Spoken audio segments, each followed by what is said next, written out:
বা চৰকাৰৰ মুখ্যমন্ত্ৰী ডক্টৰ হিমন্ত বিশ্ব শৰ্মাৰ NRC সম্পৰ্কত স্থিতি স্পষ্ট নহয়।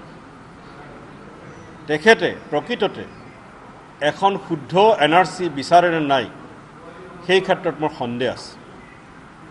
কাৰণ NRCৰ প্ৰক্ৰিয়া যেতিয়া আৰম্ভ হৈছিল, আৰম্ভণিৰ পৰা ডক্টৰ শৰ্মা ডাঙৰীয়া এই প্ৰক্ৰিয়াৰ সৈতে জড়িত আছিল। বিগত 20 বছৰত 2 বছৰ বাদ দি 18 বছৰ কংগ্ৰেছেই হওক বা বিজেপিয়ে হওক চৰকাৰসমূহৰ তেখেত ধাৰাবাহিক অংশীদাৰ। মহামান্য উচ্চতম ন্যায়ালয়ৰ পৰ্যবেক্ষণত হোৱা এই NRC এতিয়া তেখেতে কেতিয়াবা 20% ৰিভেৰিফিকেশ্যন, কেতিয়াবা 10% ৰিভেৰিফিকেশ্যন, কেতিয়াবা 51 চনৰ ভিত্তিবৰ্ষ এইবোৰ কৈ গোটেই NRCকে এক সন্দেহৰ আৱৰ্তলৈ ঠেলি দিছে। অসম চুক্তিত কোৱা হৈছে যে 71 চনৰ 25% পিছত যিসকল আহিছে তেওঁলোক যাব লাগিব। কিন্তু 2014 চনলৈকে মুছলমান বাদ দি আন যিমান বিদেশী আছে সকলোকে সংস্থাপিত কৰাৰ কাৰণে নাগৰিকত্ব সংশোধনী আইন গৃহীত কৰোৱা হৈছে।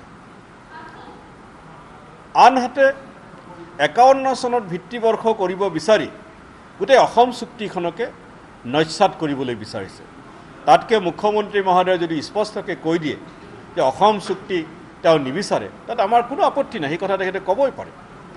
কিন্তু 51 চনৰ ভিত্তিবৰ্ষৰ কথা ক'লে আমাৰ যি নাগৰিকত্ব আইন বৰ্তমান আছে সেই আইনত কোৱা হৈছে যে 1987লৈকে যদি কাৰোবাৰ পিতৃ মাতৃ স্বদেশীয় নহয় কিন্তু ভাৰতত জন্ম হৈছে তেওঁলোক ভাৰতীয় নাগৰিক হ'ব।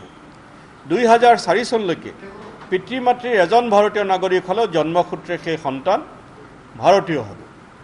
কিন্তু দুৰ্ভাগ্যৰ কথাটো হৈছে যে আমাৰ বহুতো নাগৰিকৰ এতিয়া যিসকলৰ বয়স 30-35 হৈছে তেওঁলোকৰ বহুতৰ জন্মৰ প্ৰমাণ পত্ৰ নাই, সচেতনতাৰ অভাৱতেই হওক বা সেই সময়ত বাধ্যতামূলক নাছিলে, বিভিন্ন কাৰণত জন্মৰ প্ৰমাণ পত্ৰ নাই, কিন্তু তেওঁলোকে জন্মসূত্ৰে ভাৰতীয় নাগৰিক।